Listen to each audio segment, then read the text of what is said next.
Hey there everybody, Brian King here. Let me give you a little context for this video. I put a post on Facebook about an hour ago, and I'm going to read it to you right now. Starting your homework or cleaning your room requires sensory and executive functioning organization to even get started. You can't perform an organized activity without the capacity to plan the activity being in working order. An organizing activity may need to happen first. What does all that mean? It means that if you've got ADHD, Asperger's, dyslexia, your ability to organize those capacities in your mind that allow you to participate in any goal-directed behavior are scattered, plain and simple. So if you say to your kid, I want you to clean your room, I want you to, do the dishes, I want you to do your homework, whatever it is. That's a goal-directed behavior, but if you lack the capacity to plan, to organize, to figure out a sequence of steps, you might just sit there and freeze. You might make a whole bunch of excuses. You may do a whole bunch of things to try and get out of it, and then what happens? You call your kids lazy, unmotivated. No, they're not regulated. They're not organized. They don't have things flowing to the point where they can take an organized action in order to satisfy what it is you're requesting. So one of the activities that might be thrown in there, let me back up a little bit. They're doing what they're doing now. You want them to do something new.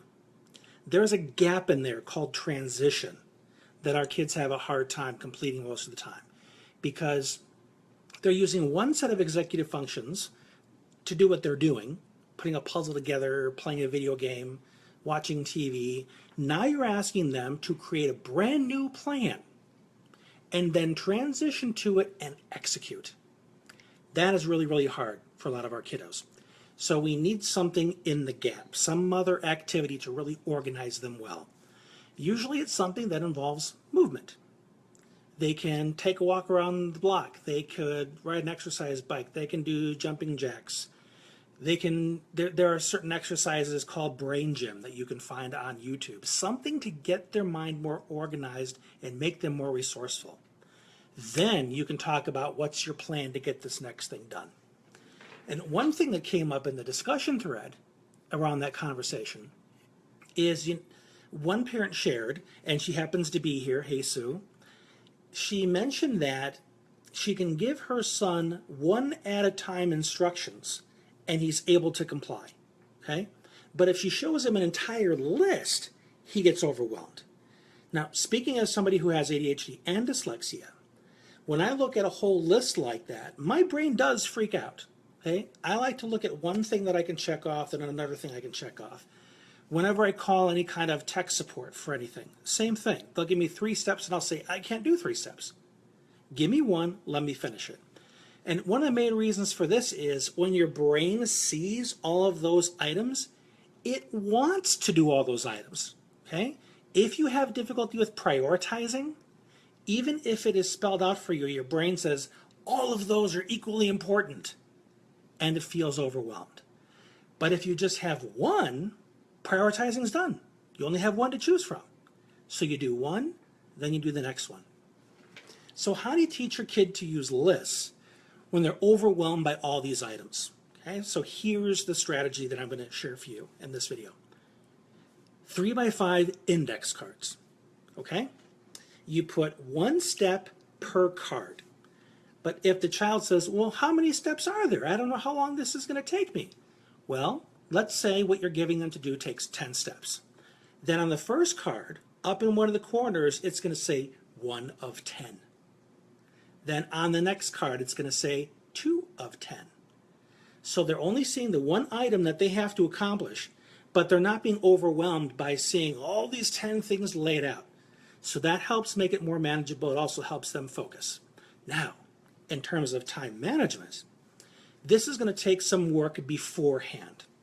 And this is something that you have a talk with your child about, is time how long it takes them to do that activity. How long do they average, on the average, do they spend vacuuming, doing the dishes, doing their laundry?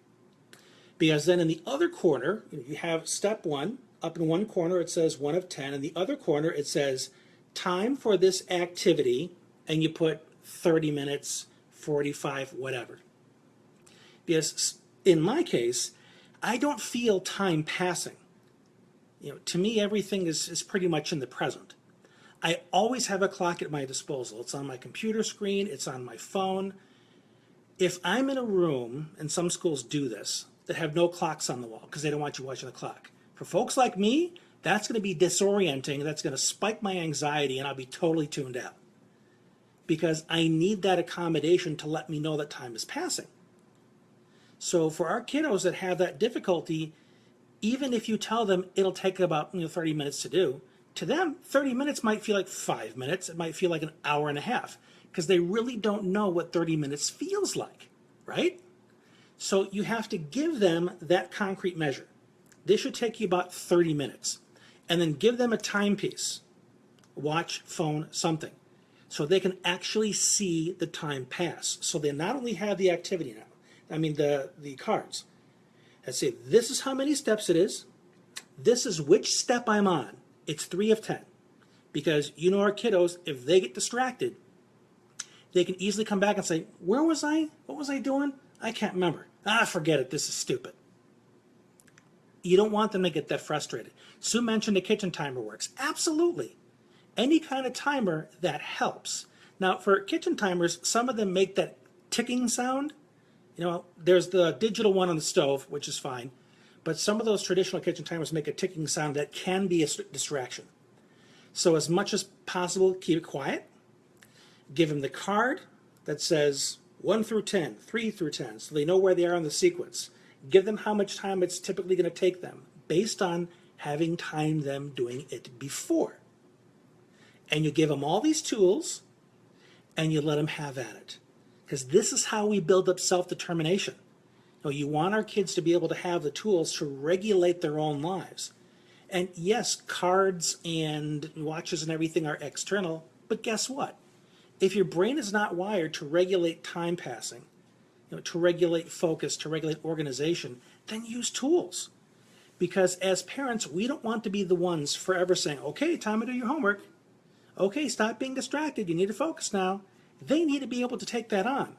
And the more of these little tools that they have in their toolbox, the more they determine how it's going to work.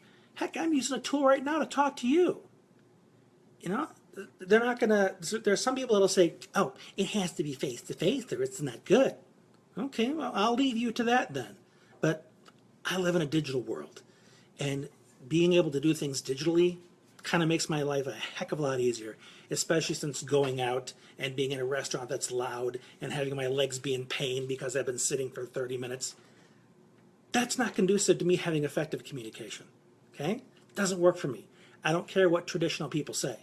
We've got to use the tools that help us to be effective and get the results that we want. So here's one strategy. Have some fun with it. If there's anybody else you think can benefit from this, share away. And for all you folks that tuned in, I really appreciate you being here, and I hope this benefits you. We'll talk again soon.